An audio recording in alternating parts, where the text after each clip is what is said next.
Hey everybody, welcome to Called Up the Prospects podcast. I'm Chris Peters. This is Cam Robinson. We are live at the World Juniors. We're not live on the air, but we are together for the first time since we recorded this podcast. And Cam, the World Juniors have been ongoing for the last week. We have gotten through the preliminary round. Insanity has been the rule. I mean, general thoughts from you on this tournament so far, because it's been absolutely batty. As it usually is, right? Like you throw a bunch of teenage kids with their national team jerseys on and countries and the pressure on it, and chaos ensues, right? Yeah. And so we've seen it. We've seen underdogs overachieve. We've seen contenders underachieve. I'm a Canadian, so it hasn't been that great for me personally. Right. But as a scout and a journalist and just a fan of the game, it's been terrific stuff as usual, right? Yeah, I mean, I think that's the glory of the World Juniors. Yeah. They are young, they're excited, they're emotional. There's all these different things that kind of come into play. But, some of the highlights so far, in terms of just the general storylines of this, you've got Latvia beating Canada in a shootout. Insane. You've got Finland beating the U.S. in overtime. Canada finishing third in the group. They've only scored 10 goals in the tournament, 2 more than Kazakhstan. So, I mean, that's the stat that's just like, what? Huh? Who? We're going to get into that in a little bit. That's topic number 1 that we're going to talk about here. Obviously, USA beats Canada on New Year's Eve as well. Meanwhile, Sweden, no problem, steamrolling. They're looking sharp. They're looking good. They got Axel Sandin Pellikka, Tom Wielander, a host of guys that have performed well. Czechia has looked good. But yeah, I mean, this has been a very intriguing tournament. But I think the story right now, since we are in Canada, this is their hosted tournament. What is wrong with the Canadian offense? They are broken right now. As I mentioned, a 4-1 loss to Team USA. They lose to Latvia. They're third place in the group with 10 goals scored. I mean, be Dr. Cam Robinson right now. Diagnose what is wrong with the Canadian offense. We're not supposed to run this show 3 or 4 hours, though, are we? Because how much time do we have? Not enough time. Not enough time to really break it down fully, because they finished third. Yeah. And they didn't deserve to be any higher. No. They left talent at home. We know that, and as soon as you do that, they have to do it every year because it's Canada. Right. And because they have so much to choose from. So inevitably there's going to be, some people debating who they should have brought, but they left some clear guys. There could be 5 players that you could just sub right onto this team. Yep. That would have made a lot more sense than some of the guys they had, and it would have transformed their offense. But quite frankly, I don't know if it would have made that big a difference because of how they're being utilized, how they're being deployed as a team right now. And it's a major issue. Guys are not being used in the way that they should be. Like, finally now, because they had to, Sam Dickinson is playing the way Sam Dickinson is supposed to play, right? Like, you bring this guy, he's a thoroughbred. You don't put a harness on him. You let him run wild. And so they play, to start the tournament, they play mistake-free hockey, Sam. He doesn't play mistake-free hockey. They lose Matty Schaefer. They have no other option. Okay, Sam Dickinson. But Bradley Nadeau finally goes into a trigger spot yesterday. They finally make a cross-ice pass on the power play, and they score a goal. They have shooters on the goal line. They had Bonk up at the point when he's a bumper player. And quite frankly, and I had a scout text me this too. He's like, yeah, Bonk's pretty good in the bumper, but it's still pretty ridiculous that the best players from your country, and you have a 2 defenseman set on your top power play unit, and the guy in the bumper, he doesn't have great hands. No. He's good at turning and getting a quick shot off, but you should have better options than that for your top unit. And so, for my money, it's a deployment issue, and then obviously they're in their heads, right? The moment last night against the Americans, it got to them. They got too rambunctious. They ran into the penalty trouble, and they couldn't pull themselves out of it. And I think that comes down to a leadership, situation. It's like, from the top, right? Are they being led by the coaching staff properly to harness that energy? And unfortunately, the leadership in the room too is that they don't have that strong personality, I don't think, or that guy who you can't expect Gavin McKenna, who just turned 17, to be that guy for them, right? He can't be that guy for them just yet. So it's a lot. It is a lot, and I think the point that you made too, as we look at the way it's constructed, and you say, okay, well, let's see if you put Catton and McKenna together, but then who's going to play with them? And you're not sure. You say, okay, well, how do you get Easton Cowan and the guy that scored all the points in junior? How do you get him in the right positions? And the fact of the matter is, these were supposed to be mistakes or issues that weren't going to be issues this year because they had the summer camp, they had the extended pre-tournament camp, they had their coaching staff in place in a timely manner, and yet it seems like they don't know their players and they don't know how to use them. And I can't tell you how many times I've heard, they made some of the wrong decisions on the roster, but with the guys they brought, as you said right at the top, they are not being used the way they're supposed to be used. And so now you're in this situation where you've got 10 goals scored. I mentioned Kazakhstan has 8, Latvia has 8, Germany has 8. I mean, how on earth can you expect to get through this tournament not scoring? And how can you be Canada on home ice and do this? And so we're going to talk about this a little bit later, but I mean, there are going to be some decisions that are going to have to be made here because they are now at risk of going out in the quarterfinals. They're going to play Czechia. Again. If you go out in the quarters 2 years in a row, and you called this, I mean, we're going to revisit it. You called it. You said, I don't think Canada's going to medal at this thing, largely because of some of the decisions they made on the roster. Yeah. And now it's like, you want to prove people wrong. Well, you've got a real tough road to do it now because you beat Czechia. Well, guess what? Then you get Sweden. Yeah. You beat Sweden, you probably play the U.S., and then it's a gauntlet. It's an absolute gauntlet. So you're playing the 3 best teams remaining in this tournament potentially, if everybody does what they're supposed to do. So it is a dynamic that should not have existed for this team. And we can go, well, Connor Bedard could be there, and Zach Benson could be there. I was like, doesn't matter. If you're Canada at the World Junior Championship, be competitive. Yeah. Let's talk about the other side of the ice, though, too. Because Team USA, I thought through the first 3 games of this tournament, I didn't like their game. Too loose. Too loose. They were a little loose, for sure. So I didn't like their game. They go up against Canada. Now, they gave up 39 shots, and that felt... It felt like that was a misnomer of how the game went. Yeah. Scoring chances were much different. Yeah. USA did have 7 power plays. We'll talk about discipline a little bit later. I mean... Dave Cameron doesn't have an answer for it. None of the players have an answer for it. Much, to be honest. Yeah, I mean, like let's be real, right? Yeah. So that's kind of fascinating to me where this goes after that. But Team USA, they've gotten 8 points from Cole Hudson in this tournament, defenseman. 2 in the game against Canada. They have gotten not a lot from their top line, which is really, we said, okay, you shut that line down, maybe you have a chance. Second power play unit has been cooking. Trey Augustine bounces back. 2 terrible starts. Gave up 8 goals in the first 2 games that he played. 1 against Canada, 38 save performance. Player of the game. Some big saves in that one. Is USA back on track, and are they back to being the clear favorites in this thing? Yeah, easily. I think that they're the clear favorites. And like we said, playing a little loosey-goosey there, and it caught up to them against Finland, right? And then they didn't have Augustine to back them up, which was kind of...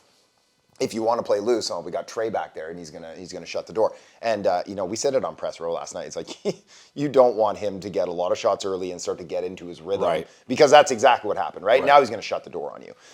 But offensively, Cole Hudson, this was supposed to be Z Williams' back end, right? 100%. And he's been good, and he's played a lot of minutes, and he's giving up nothing. Right. But offensively, Hudson, he's such a rat too, right? Like he's laying the lumber, he's getting. Oh, I love that. Like we were in the scrums last night. I was over there with the Canada guys. I saw Cole come out. I'm like, oh, he's always good for a quote. I had to bump over to him because he's a fun player, and he's I've always said he's not his older brother, right? But he's inching, he's closing that gap a little bit, right? I feel like that, and one of the things. So when I've talked to Cole about Lane in the past, he's been very closed about it. He doesn't necessarily. He gets the comparisons all the time. Yeah. He doesn't have. He's not going to play the game typically. He's like, I'm not gonna. He's like, I don't really feel like talking about that. Recently he did, and he let it open. He said, I'm always trying to beat him. Nice. I've always been trying to beat him and to do better. And I think that motivation is really fueling him. 8 points so far in this tournament. He's tied for the World Junior lead. The goal, he's got 2 beautiful goals, just well-placed shots. And that is one thing that he absolutely does better than Lane. He is a much better shooter. It's a more powerful shot, and it's typically a more accurate shot. And he gets it off in a variety of different ways. He doesn't have the dangle finesse. Yeah, the elusiveness isn't quite there. But he does have that kind of change of pace, putting guys... I love the way that David Carl said it, putting guys on pause. Ah. And I thought that was and Zeev does that too, but Yeah. but Cole has done it more effectively, and it just backs a defender down, and now he's got this extra space to create. So I love that as well, and so that's been amazing to me to watch him. And you mentioned, we talked about Zeev Buium too. Offensively, the numbers have not been there. Defensively, he has been a manimal. Solid, yeah. And I think that was Canada was doing everything they could to pick at him, to get him off his game, and he just held strong. And so I think because of the way that he is playing defensively, it does take a little bit away. I also think that he's utilized a little differently on the power play here than he is at Denver. Yeah. Which, David, or last year even. Or last year, Yeah. exactly. Because that second power play, again, was another big factor. And so, he's got to be a little bit more of a deferment guy where he's trying to get the pucks to Hagens, getting the pucks to Perreault, as opposed to dictating a little bit more on his own. But, so the numbers aren't going to be there. He's probably not going to be the defenseman of the tournament as we predicted, or as we both predicted. One miss. Yeah. So, but it is I still see the value in what he brings, and the improvement of his defensive game from even last year to now is really one of the things that I think is going to make him an everyday top 4 NHLer on top of the offensive capabilities. What have you seen from him? He's a stud. He's a stud for sure. And yes, he's not jacking the points, and we're not seeing that like walk downhill, shimmy shake, breaking ankles and creating that stuff. But like you said, that top power play unit hasn't been great, right? Like Hagen's 6 points through the first 2 games. Well, he's got 6 points through 4 games now, right? Yeah. Like he's iced up now that the games have gotten, Finland, Canada, they've tightened up. That second unit though, right? The player movement on it, like Danny Nelson's been good. Trevor Connolly's been good. Cole Iserman's been good. And so they have that second wave where I could say the same thing about Canada. Their second unit was better last night, but they were getting like 10 seconds, 15 seconds of man advantage time while they were just letting, Easton Cowan fire shots from 45 feet out without traffic and these types of things. So it's like, and going back to Trey a little bit, is that, he made 38 stops. He didn't have to, they crashed the net when I wanted them. That's what I said Canada has to do. They have to go and they have to try to get some dirty goals and start to get the momentum that way. And they tried, but it's like they still just can't penetrate the middle. And that's something that the USA was very good at doing, right? Nelson, big body, penetrate the middle, boom, finish, right? Hudson, both his goals, penetrating the middle, boom, finishing on it. So, without having Ryan Leonard going, right? And you could see him, he's just constantly in George's kitchen there, right in the net front and getting cross-checked and he's involved still. He's still the kind of that beating heart for them. Perreault hasn't been great, but he's been good enough, right? Yeah. But having that secondary and those third waves of offense, and to have that offense from the blue line, and now Trey's woken up. I think still, we picked them both. We thought that they would take this and go back to back. I think that's only improved those betting odds, right, at this point too. So absolutely. 2 teams it was interesting because U.S. coming off a loss, Canada coming off a win. But I said at pregame, I was like, the American team's probably the more confident one still, even off of that, right? Yes. It didn't throw that away, and now they're definitely going to be rolling, right? And Hudson said it though yesterday. Is nothing feels better than winning on beating Canada in their home country. Yeah. But Trey said we didn't come here to beat Canada. Yeah. We came here to win gold. Right. And they are ticking along on that path. Another quote that I really loved from David Carl was, "We want to play with emotion, but not be emotional." And I think that, save for 1 or 2 instances in that game, that was the difference. Yeah. And so that builds confidence. And then I think you see the experience of this team. You mentioned guys like Danny Nelson. Ryan Leonard didn't have a goal. He had a couple posts. Or he had the empty net. He had the empty net goal.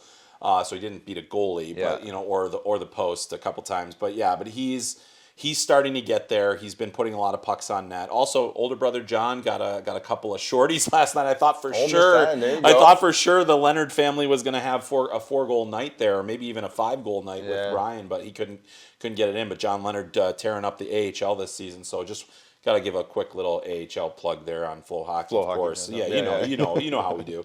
But I mean, let's take a look at the rest of this tournament though, because now the quarterfinals are set. You've got you've got Sweden versus Latvia. Upset city. It could be. Magnus Havelid has seen as one of his Swedish teams lose to Latvia before at the Under-18 Worlds, so you never know. But hey, they did win gold. They did win gold that year, but they knocked off. Yeah, exactly. Latvia knocked off Canada. Lennart Feldberg, give him a chance. We'll see. Goalie of the tournament? Goalie, he could be. If He could be. when he wins that game, he is. Yeah, That's I for mean, sure.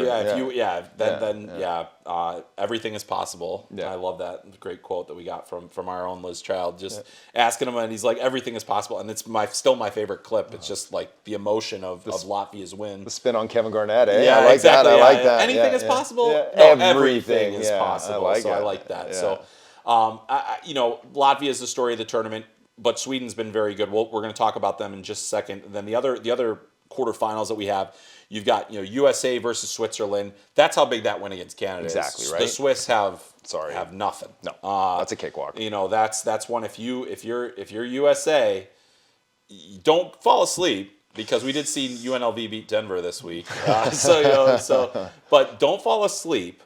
But that should be it's a tune-up game. Yeah, it should be a walk. It should be a walk. And then you've got Finland and Slovakia, which is a fantastic game. Slovakia has underachieved, I feel like, at this tournament. They had some, Kazakhstan got them to overtime with two shorthanded goals.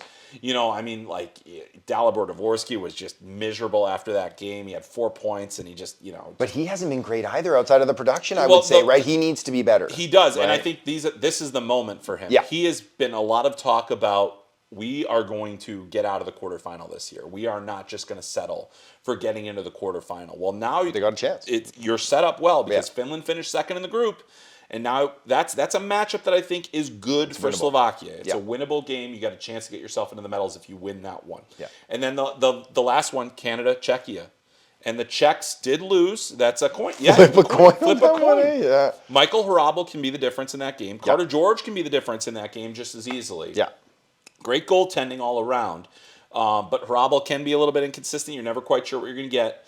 But Edward Shala has shown up in this tournament. He's played well. He's scored big goals. He's been, he had points. He was one of those guys that had points last year. I don't think he had a good World Junior. No. I don't think he had a good season. No. This year, he's playing in the AHL in Coachella Valley. He has been really good there. I mean, he's progressing. That team has struggled this year, but he is really progressing, and he's pointing up for them. Now he's there for Slovakia or for Czechia with a chance to beat Canada. I think that he's going to be a big-time performer in that game. So if Canada's not careful, if they're not getting pucks to the middle of the ice, if they're not disrupting Michael Hrabal, they're going to have a harder time scoring in that game as well. So that's the nightcap. That is going to be, to me, one of the games you've got the two middle, that is the game. Yeah, because it very well could be the upset. But, I've been watching Sweden from afar. I haven't had a chance to see them live yet. It's just the schedule hasn't worked out. Yeah. But Axel Sandin Pellikka, who everyone criticized us for saying how could you not say he's going to be the defenseman of the tournament? Well, we had a lot of belief in Zeev Buium. Except the wrong American defenseman. That's all. Yeah, exactly. But Axel Sandin Pellikka, meanwhile, hat trick in the opener against Slovakia, 8 points, tied with Cole Hudson for the tournament lead in scoring, captaining this team, his third World Juniors. Can I put something out there though? Please. He's got the points. Yeah, I know what you're going to say. Has he been their best defenseman? I would say it's Tom Wielander. So would I. I would agree. And I'd say that pair with Lindstein too, right? Like they've been the better unit, right? That is, and that to me is by far the best pairing in this tournament. Yeah. It's not close at all. Yeah. Those two guys, they will play when they get to the semifinal, because I think they'll be able to handle Latvia. Yeah. When they get to the semifinal, we're going to see those two guys, Lindstein and Wielander, play 28, 29, potentially 30 minutes. Yeah. They have played more minutes. The thing about Sandin Pellikka that I think is true, he just, similar to how I think James Higgins has played in this tournament, he settles it down. He brings the temperature of a game down just because of how poised he is, his ability to move pucks. And that to me has been one of the standout traits of James Higgins, who has not gotten a point in either of the games against the tougher opponents, which is noticed. It's notable. It's noticed. Yeah. But at the same time, when you have guys that when the puck is in their hands, you feel confident something positive is going to happen. Yeah. It just lifts your whole team. So I would agree with you. I'd say that Wielander is probably a prime candidate to be the defenseman of the tournament. He was on my top 10 players of the World Juniors to start here on FloHockey, and that to me is going to be the real fascinating thing, because I think Sweden has every reason to believe they can win. Absolutely. But they have not gotten pushed yet. No. And so once they get pushed, you got to get, that's the thing. And I think we talked about this on our show. It might have been another show, but that's been a problem for them, right? I think yeah, you brought it up, right? They don't get yeah. punched in the mouth until the chips are down, and then it's trouble, right? Yes. You want to be tested early on, and it didn't happen to them, right? And that's what that was like the silver lining that Canada was trying to look for after losing to Latvia. We got punched in the mouth early. Now we can taste blood and get back into it. Well, they just got punched a couple more times. I still we didn't even talk about the fact that Canada scored 1 goal until there was 5 minutes left in the period against Germany. Dude, they cannot score at 5-on-5. It's insane. Like they give up nothing at 5-on-5. Yeah. But they can't score at 5-on-5 either, which is insane. Like it doesn't make sense. It doesn't make it. But again, and it comes down to, is it yes, you would expect some of these players to step up, but again, it comes back to construction, decision, coaching, all those things. And they're in their heads now, right? Yeah. Now the wheels are turning. We can't find the back of the net. Like McKenna rings it off the elbow there last night, right? Like he's been the most dangerous player for them, but even he's got 1 point. Yes. He's got 1 goal. It's insane, right? Would not have seen that coming. Yeah. Would not have seen that coming. One other guy that I wanted to point out, because you were on this before the World Juniors. Sounds good to me. Petteri Rimpinen, Mr. Showtime. Yeah. He has been. He has the second best save percentage in the tournament right now. 947. Yeah, we nailed that. Yeah. He got a shutout against Latvia in the final game. Beat USA. Yeah. He's been cooking. Yeah. Aaron Kiviharju tells me that Petteri is named himself Mr. Showtime. I love that even more. Which is awesome. Yeah. We had Kasper Haltunen was walking past us, and he goes. Mr. Showtime as he's going by. Awesome moment. Rimpinen he's been doing this throughout the year. He's an 18-year-old goalie that's played significantly in Liga this year. Yeah, with a plus save percentage, with a plus save percentage, with an above average save percentage, and certainly above average for a player of his age. Yeah. He's not a big guy. Nope. He's undrafted. For now. But he is showing up big time here.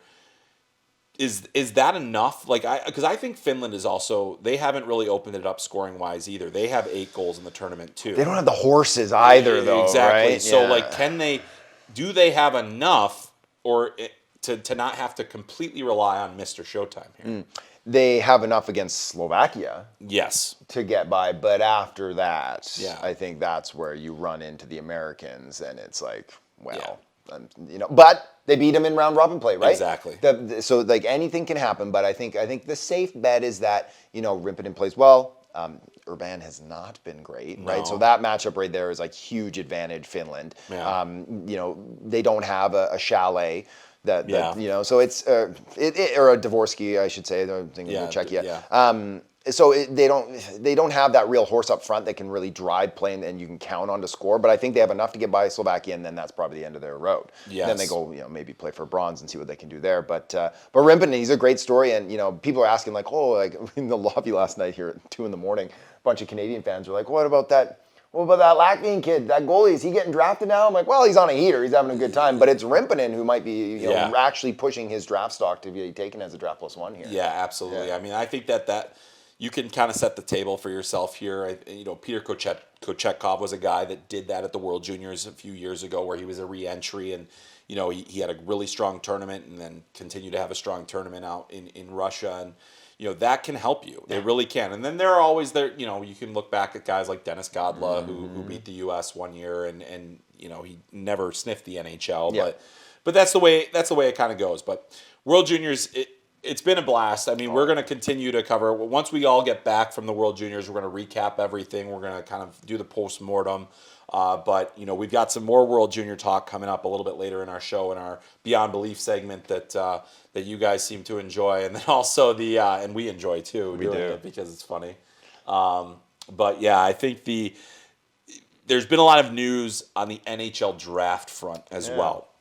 So I want to shift gears just a little bit to make sure we're doing things well here with the draft coverage as well, because it's season long. That's our world. Yeah, I mean, before we're gonna get into something that you reported recently, and it's very exciting. But the other thing, just to stay on the World Junior topic one time, Matthew Schaefer out for upwards of 2 to 3 months with a broken collarbone sustained in this tournament.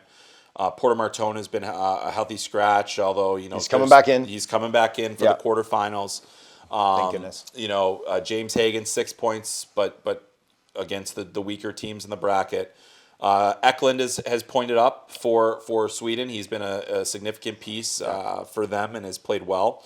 And then other guys like Radivojevic and others, and now Rimpinen and players like that. So we haven't necessarily gotten the draft showcase we were expecting, obviously, with Schaefer. Schaefer going down. That was it.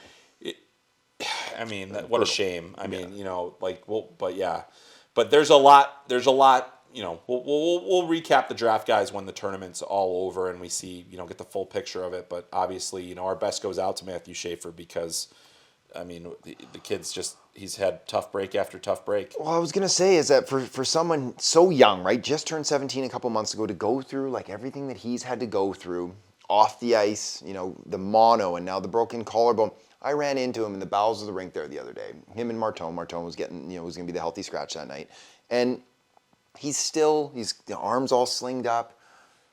He's still able to, crack a smile, have it like he's got this just infectious personality and this like positivity to him that's just like unbelievable, right? Yeah. It's such a great kid. Yeah. Tremendous talent, obviously, right? And so that was clearly the biggest hit to Canada's chances here. Losing to Latvia stings. Losing the U.S. on New Year's Eve stings. Losing Matty Schaefer is like that. Yeah. That really pulls you down from your chances to actually medal and take home the gold. And what does it say about when you lose a 17-year-old defenseman and you can't recover from it? It says two things. One thing, he's that good. Yeah. And two, you didn't bring the right guys. You didn't bring enough. So lots more to come on the draft front. But Cam Robinson, you made a little news. Broke a little news this week on the NHL draft location, time. That picture is now clearing. Why don't you tell our audience what's the news in case you didn't read it on Cam's Twitter account? Yeah, so that was always fun to break something, and we heard rumors that it was going to, right. The rumors were out there, but I got to confirm. Draft, the first decentralized draft, right? Los Angeles, Peacock Theater. Yeah. So, usually a music venue. Right. Like a kind of a unique music venue. It's been around since like the 60s. Houses like some big artists that come through town, right next to Crypto.com Arena, right? So it's like, it's right by the rink. But so same weekend we're used to it being in. Now it'll be the Friday, Saturday night, June 27th, 28th. I'm sure we'll both be there. Probably, right? yeah. We got it. We got to check it out. We got to see what it's going to be like decentralized. It sucks. We got to go to LA. It's like a real hardship for us. But yeah, so the GMs and the scouts will be out in their war rooms back home. The players will be there. Like the NBA and NFL, they do the bro hug with the commissioner. I'm hoping like the teams will send. Like Jumbo was there making the pick celebrating, right? Celine Dion was there making the picks, right? So maybe they're going to send, or Scotty Niedermayer was there for the Ducks. Like maybe they're going to send some of these legacy guys at least. So there's someone there to meet the players on stage that they're like stoked to meet. Yeah. But yeah, the fans will be there, some of the players will be there, but it'll be really interesting. I hope it doesn't have like a Zoom meeting feel to it, right? Because ain't nobody's looking forward to any more Zoom meetings, right? Right. And hopefully Pronman's not breaking all the picks 30 seconds before they the COVID draft, Cor? Yeah. Don't be taking it from them. Yeah. Yeah, but it's going to be, it sucks, I think, but I get why it's happening, and we've talked about it in the past, is that, it's hard to make deals on the floor, right? For the GMs, they got people around. It's loud, it's noisy. You don't want, you got to cover your hand like you're a pitcher, you're talking to your catcher, And then, all the trouble we've had with travel, right? Getting trapped in Nashville. These guys got to race home for free agency. Right. Like, I was talking to a GM when we were in Vegas. I got trapped in Vegas too. Poor me for a couple of days. Yeah. But like I was talking to one guy, he's like, I don't think I'm ever going to get home. He got trapped like halfway there. He wasn't even in his own city. He wasn't still in Vegas. And they got free agency to deal with. So I get why the teams want to do it. I did hear a rumor that we heard this last year in Vegas. Yes. Is that some of the GMs were already regretting this decision, right? Yes. And so someone told me like, that's true, but it has to be a unanimous vote to get it back. I've been told that's not the case. Okay. That they don't really have a mechanism in place to reverse this. But I don't think anything's happening anytime soon, right? They're going to go down this road for as long as they're going to go down it. But I do hope one day we get back to the traditional style, right? I've said it from the very beginning. The draft is one thing the NHL has done so incredibly right over the years. It's one of the great combinations. The other reason is really the only event where everyone's there. They don't have winter meetings. Right. They don't have the things that baseball has. They don't have they do have the combine. I was going to say the combine it's a little different. It's Buffalo too. Yeah, it's Buffalo. Sorry, Not every Buffalo. GM is there. No. It's there's a lot of different things that happen and at the draft that just will not happen anymore. The other thing too is it's going to be interesting to see how many of the players do decide to go. Yep. I've been talking to some different agencies and things, and they're getting things set up for house parties with the players for top guys, for guys that could potentially even go in the first round. See, I haven't asked anybody yet. That's disappointing. But I do believe the NHL is going to work to make that sure that the 30, 40, 50 guys. That's that was my belief too. Yeah, and so because you need to have the players there, because the one thing is yes, I want to go. The thing that I've been thinking about, and maybe if you're going, and I was like, oh, well, we should probably just do called up on the draft floor. There you go. But find a couch. But yeah, exactly. Where you need a couch, just like if you're listening, you don't get the whole couch experience that we're dealing with snuggled right out now. well Yeah, here. exactly. Yeah. But that's another thing that you just, I'm just not sure exactly how it's all going to go. I just love the idea of us being able to go and interface with so many of these people, and you hear the different things that are going on. So now we're going to have to use this little phone thing here and make it actually text and everything. But also it is big news. I hope it's cool. I think doing it in LA will help get the right people there. I agree with you. I think bring in former players, bring in celebrities, bring in the NFL has even their third and fourth round picks get picked by a season ticket holder or a fan, so there's something to it, or there's all sorts of stuff. So I'm sure the NHL will do a lot to make it better, and I'll judge it after it's done. Mm-hmm. But I just am I'm skeptical at this point. Yes. All right. So you had that story. Called Up. If you want to get some information on prospects, you got to come to the Called Up Prospects podcast. The big news in the prospect world outside of the World Juniors right now is that Ivan Rabkin, came into the season as the top Russian draft prospect for the 2025 NHL draft, is in fact coming to the Muskegon Lumberjacks in the USHL. Now, somebody broke that. Yes. As reported on FloHockey. Yeah, by Chris Peters. Yeah. Yes. But I'd gotten some rumblings that there was now a possibility that Dynamo was going to terminate his contract. And the expectation was that he was going to be able to be in Muskegon soon. Yeah. Now, there's a couple of factors with that. There's a reason Dynamo was eager, or maybe not eager, but willing to terminate his contract. It has not been a good season for him. And now there's this, will he be able to rebuild his draft stock? Now you got to come in, you got the language barrier, you've got the North American style, you've got a fast pace, you have been yo-yoed between their VHL and MHL team this year. But let's talk about what Ivan Rabkin is. And the first thing is, he is a record-setting MHL player as a U17. He had the most points ever by a U17 player in the MHL, beating Matvei Michkov and Nikita Kucherov. Now you can say, the fact of the matter is, some of the points now are inflated in the MHL. Yeah. So you don't want to read too much into that, because there are a lot more teams in the league, and therefore there are a lot more bad teams in the league. Yeah. So there is that factor. But, this was the guy that we were all talking about for this draft. And his stock has fallen precipitously. Yes. Based on what you've seen from him this year, and I don't know what to expect, honestly, in the USHL. But is there anything that we should expect to see from him, and can he rebuild this draft season in the second half of the season here in Muskegon?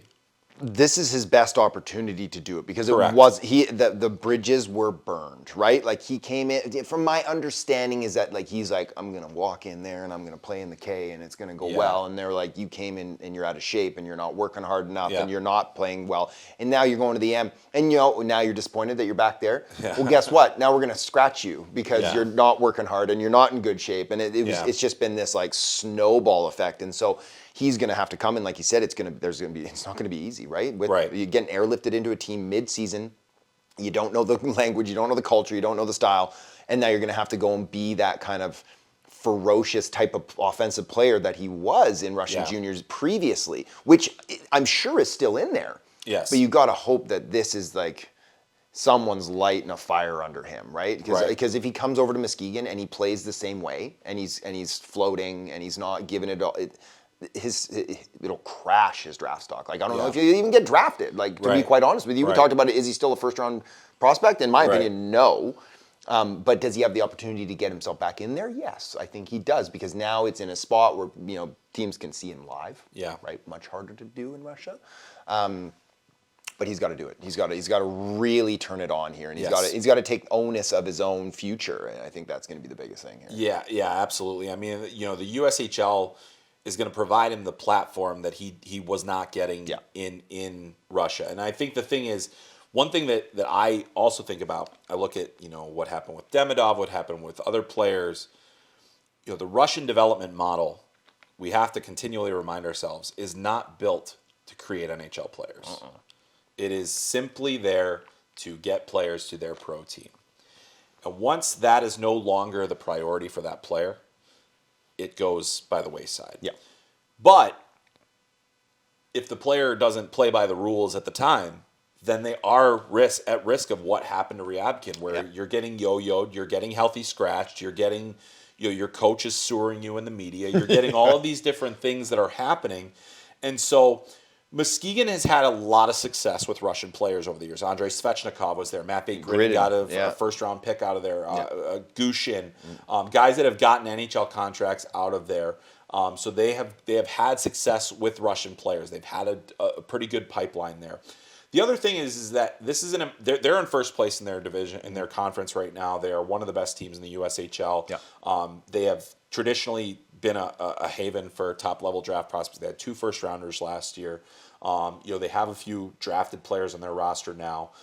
So it's a place where he's going to be put in a position to succeed. He's going to get the ice time. He's going to get the power play opportunities. He's going to get all that. To work with. Yes, he's going to have. Yeah, he's going to have some talent to work with as well. So we've got all those different things that are kind of in the mix there, and then. It's also big for the USHL. This is not a great draft year for the USHL in terms of first-round talent. Yeah. And CHL stuff, right? Losing yes, players, exactly. Right? There's all these different things kind of happening, and there's a lot of rumors swirling about this, that, and the other thing. Getting a player of this caliber into the USHL at this stage of the season now brings more spotlight, brings more attention. Obviously, you can watch it on FloHockey, shameless plug. But, like all these different things. And so, it is important for the league, and this is a big moment. They've done a good job with their imports over the last several years. They've guys like Adam Guyon and others that have kind of come into the league and have risen. Their draft stock has risen, or they've developed towards whatever NHL future they have. But I'm just fascinated to see how he's going to fit. But Ivan Rabkin in the USHL with the Muskegon Lumberjacks, and it's a big deal. It's a big deal. Yeah, it's a big deal. All right, now let's look into the future, the 2026 NHL draft. And one of the top Swedish players, a guy that he actually just got called up to the SHL earlier this week. He's on a junior contract with Frölunda.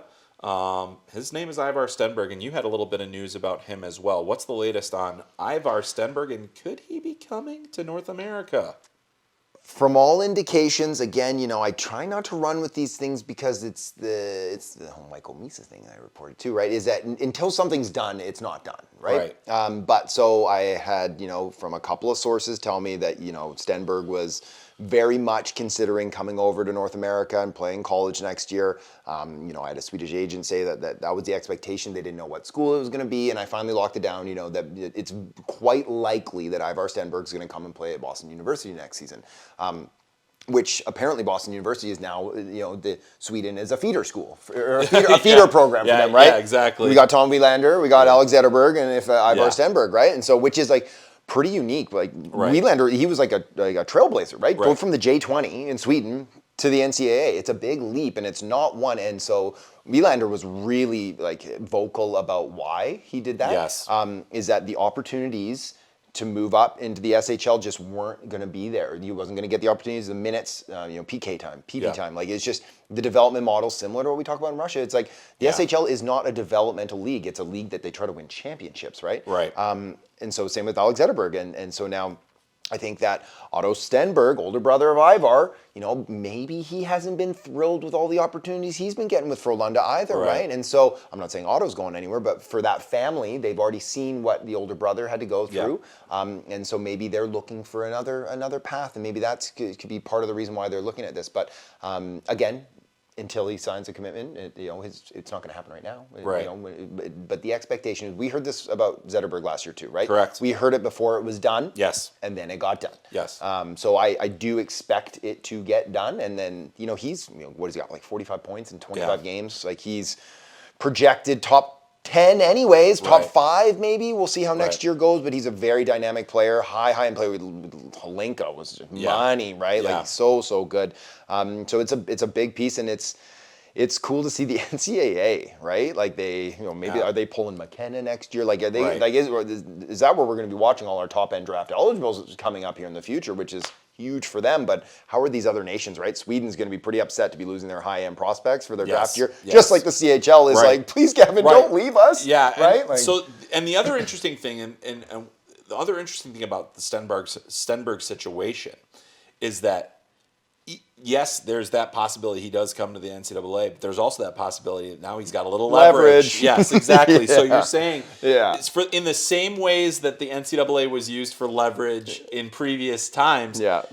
Players, the era of player choice is here. We love it. And the players have more choice, they have more control, they have more leverage, and now they're going to have more earning potential even before they're in the thing. So there's all of these different things that are happening, and so college hockey has to provide that. And the other thing that I've heard from other, when you put that report out, you start hearing from other college coaches, and they're saying, "Oh, well, we're trying. We're trying. Now we're trying. Now we're trying to get in there, and can we offer something better?" And so that's the other thing, is that these players are now in play, and also a player like Stenberg, who has played he has played SHL games.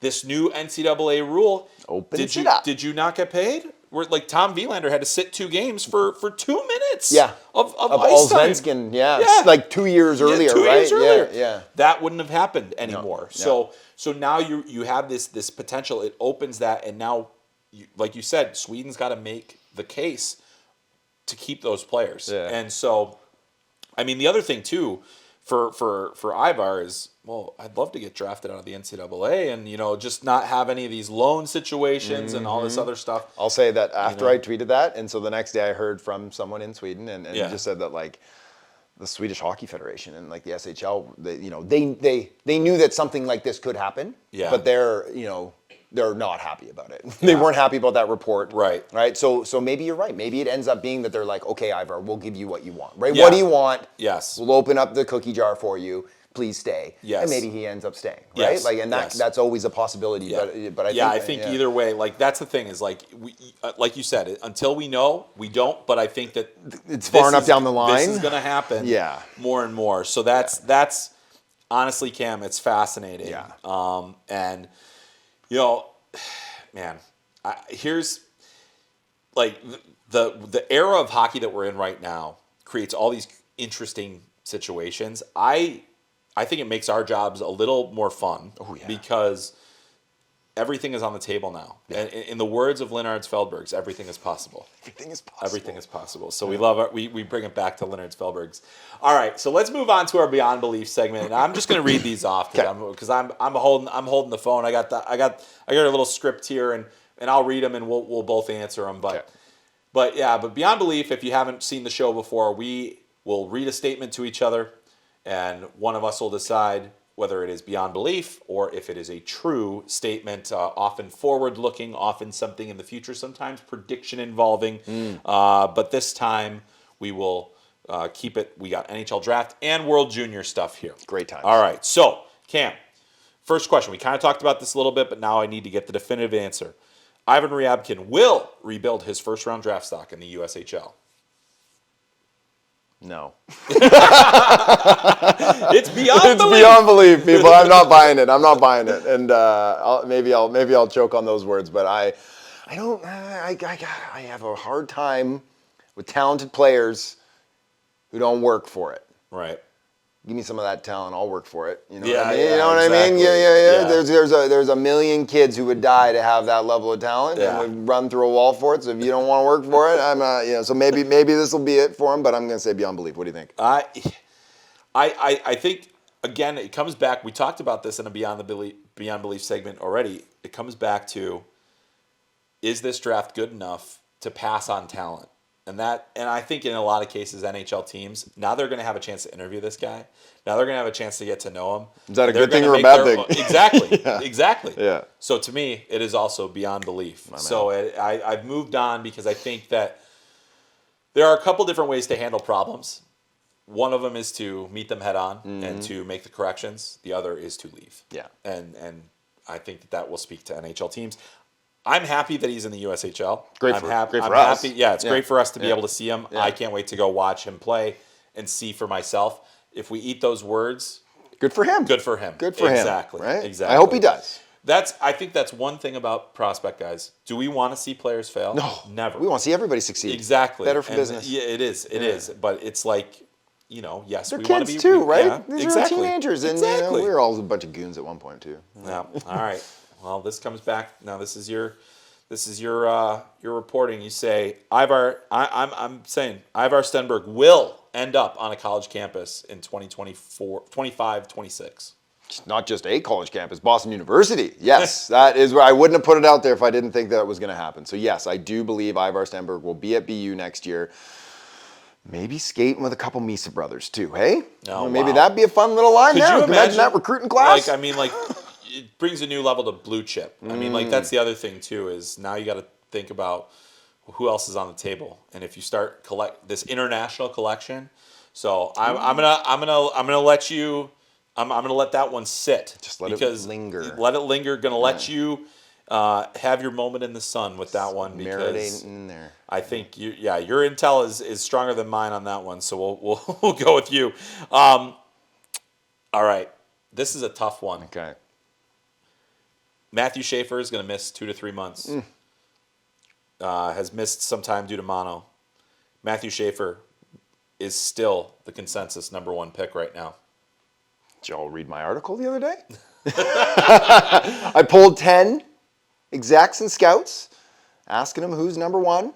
7 votes for Matty Schaefer. 7 to 10. Okay, 1 was undecided, and we could almost hedge that one for him too. Yeah. I do believe, still small sample size, right? Not all 32. That as of this very moment, he is the projected first overall pick. Now, if Chicago's picking first overall, I don't think they probably do that, because they went Levshunov last year. They got Korchinski. They've been taking a lot of D. I think that they are backing themselves into a corner by skipping on a player like Demidov last year. So it's going to be up to what team is actually on the clock. Right. But as of right now, this very moment, January 1, 2025, I do believe Matthew Schaefer is the first overall pick in this draft. Yeah. To me, it's a tough one, because the injury and the different things and it is a factor. You look at the... But it's not like a knee or a concussion, no, right? No, like I that think clavicle's healing up nice and strong. Yeah, right? yeah, that's very Yeah. true. I just think that the amount of time, the different things that are going to have to go into play here, the fact that he's just, how much have you seen? Have you seen enough? And I think we've seen a lot. I think we've seen a lot. I think we've seen. Does he come to the 18s again? That's my big question, right? Well, Especially if he doesn't come back before, if he doesn't make the playoffs and that's the end of his season, does he come back? He was my vote for top D last year as an underager. Yeah. Does he come back with already has a gold medal at that event? Yeah. I think maybe he does. Yeah. Just to get some more eyes on him, right? To give him that opportunity to show out one last time. Yeah, and I think I would agree at this stage he is the #1. Yeah. He is the #1. I think the issue now is how quickly does he come back? How does he respond to everything? Is he himself? Does he, what? You just never know. How good did he look coming back off mono? I thought so that good. was going to be the one, right? That was the mono one. can linger, right? Like Lakiramaki, Yeah. It was like 15 months that guy was still feeling that belt. It seemed like Shafe was done in like 2 weeks. Yeah. Yeah. All right. Here's a tough one as a Canadian for you. Oh, boy. All right. Hockey Canada makes sweeping changes after this World Junior Championship, and I'm talking Salmon. Well, We're talking Scott Salmon? We're talking, like, all the way I up? I think a reassessment of your hockey operations department. Period. Well, let's just say this. I think they've finished third in their pool 3 times in history. They had a bronze, they had a 5th, and they had a 7th. If any of those things happen, I think there's sweeping changes coming. Yeah. Even a bronze. Yeah. Even a bronze, I think, but another 5th place finish, or heaven forbid, a 7. Yeah, I do. I think, like, obviously, I don't expect this coaching staff to be coming back, but I do think, and like, there's all sorts of stuff going on with Hockey Canada, and we've got lawsuits still pending. I think there's an opportunity here for them to kind of clean house, and reevaluate what they're looking to build. Obviously, they won the U18s last year, right? They won the Holinka. Right? Like, Schaefer's got a 17, a Holinka, an 18. Same with Ivan Kovic, and could have had a junior gold here too if he wasn't hurt. So they still have success coming up, but at this top level of the junior ranks, I do think that things have gotten stagnant. I think that they need a fresh set of eyes on things here. Yeah, I'm with you. I think that there's just being around this tournament for as long as I've been around, I've always felt that there was an arrogance to the decision process. And I don't want to take personal shots at people but I do think there is that aura of Hockey Canada that seeps into your system and you believe it to the point that we can't be wrong. Yeah, it's not 2005 anymore. It's not. And the thing is that the world has caught up. Yes. Not any one country, no. The world. Yeah. The field has caught up. Yeah. You can no longer get by on being Canada. No. You cannot do it. No. And I think that, they continue to learn the wrong lessons from other tournaments.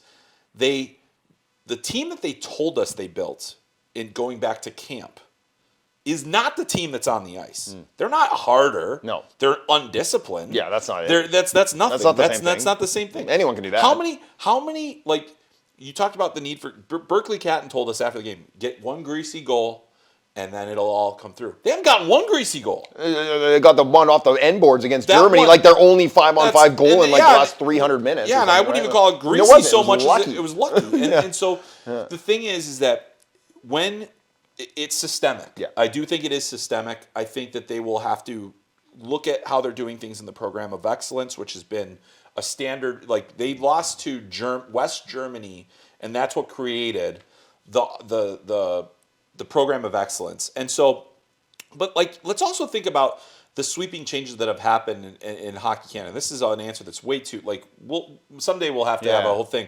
But you look at the World Junior A Challenge has significantly changed. The Junior A landscape has significantly changed.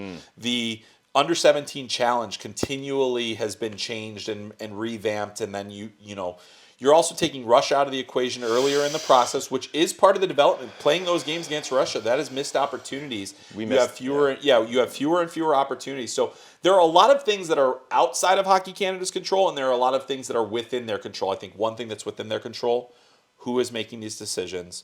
What are we doing? And the thing is, they could go ahead and win gold in this tournament. They have the horses. They still have the talent. They have could, and that could change.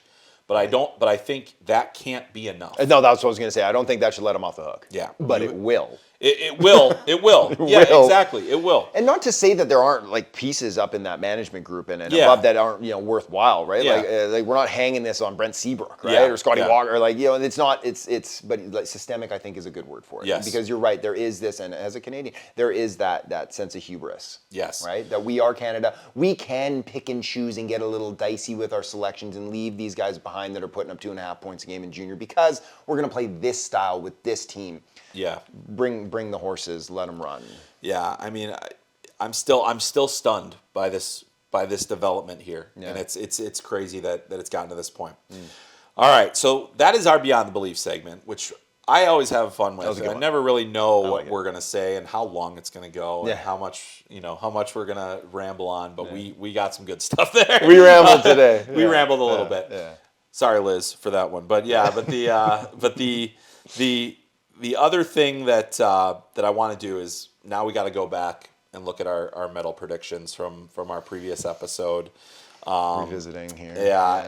And you know, you had made the choice. You're like, Canada's not. It was a hot take. Yeah, it was the hot take. That was the hot take. That was the hot take. It wasn't right? It wasn't my actual prediction. Your actual prediction. It should have been maybe, but it should. Yeah, I mean, it should have been. It was a hot take with like backbone, like with some bite, right? Like I realistically thought it could happen. Yes. But I believe I picked them to silver, right? Yes, silver. Yeah. And yes, you did pick them to silver.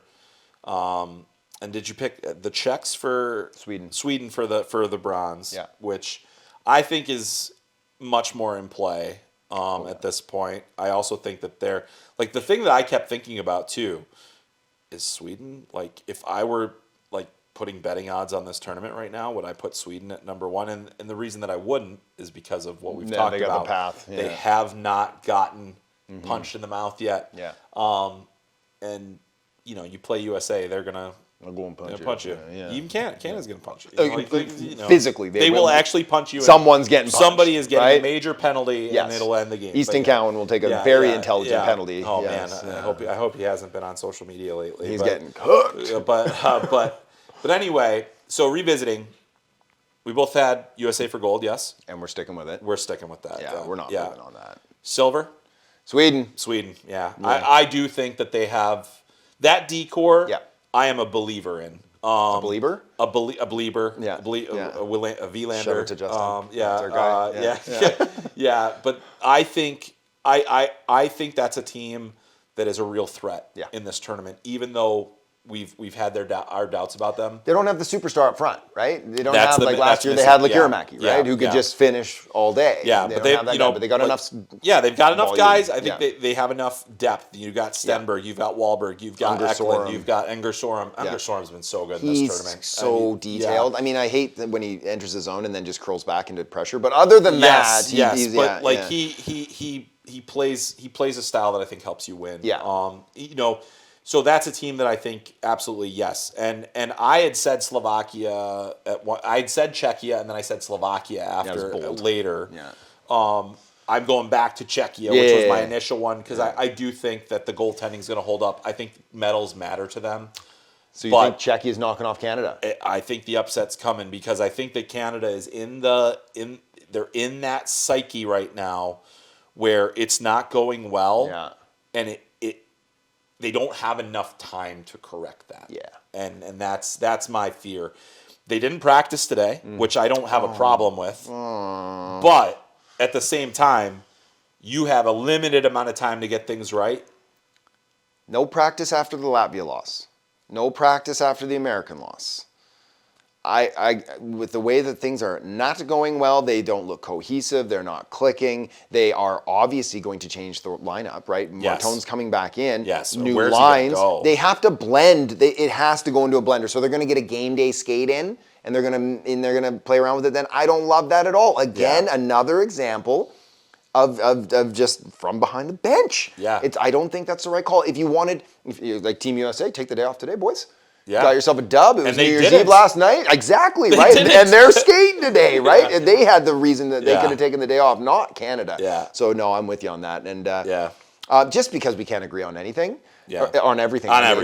I'll take Finland for the Yeah, and I think Mr. Showtime. Exactly. Mr. Showtime's the guy. Yeah, we got to get him some merch. We haven't seen Kansa Helenius open it up yet. We haven't seen Kasper. That was his best game. It was. That was his best game. 100%. Yeah, but and we're looking for another level from him. Yes, for him and Haltunen got off the Haltunen.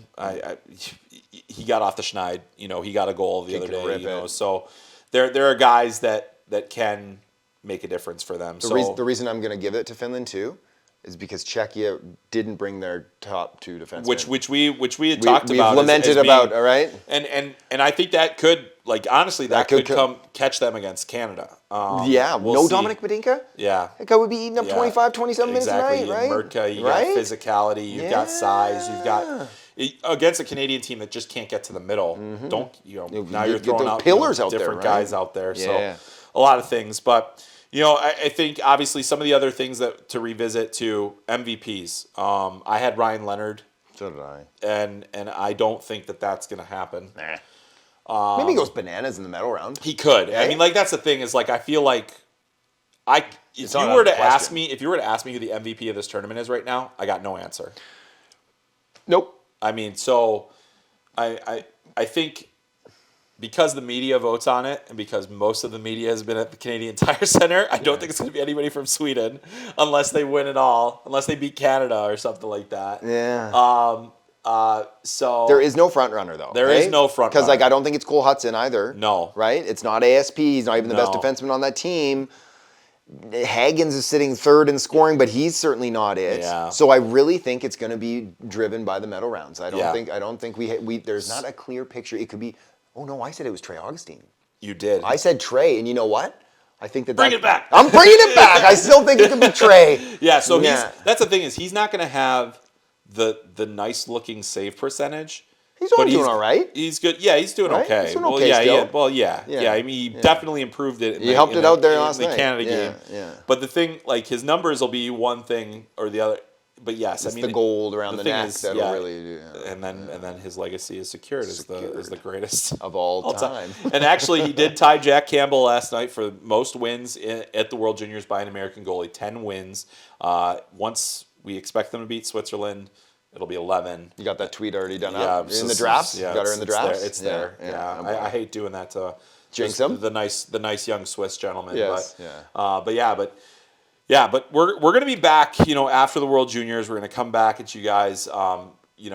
Cam, before we get out of here, let everybody know what's coming up on Elite Prospects. You guys have been out here covering this thing start to finish. I've seen you and Lauren out here just going bananas. We've got our team out here going bananas. It's never been a better time to be a fan of this tournament because you've got some of the best coverage that you'll ever get through, you've got your traditional media, but then you got the people like us that are doing things a little bit differently. So hopefully you all get that. But The real stars. Yeah, exactly. The unsung heroes of the event. Exactly. The ones with the least amount of access. Yes. Yeah, thanks a lot, Bar Down. Jesse. But yes, tell us what's coming up on Elite Prospects this week. Well, I can't believe I haven't plugged it yet. Have you got the app yet? We got the app going, Yeah, right? 'Cause, everybody's got to get the app, download it. right? The app is out. The Elite Prospects app is out, and it's a thing of beauty, right? Like, there'll be updates. We'll be fixing any bugs that need to be fixed, but it's out and it's beautiful and it's already on my front page of my phone. I moved her up. I had to edit, and I don't think I've edited the front page of that phone in years, right? So that's a big move. That's a big move, right? Cutting something off the front page. It's a big move. Yeah.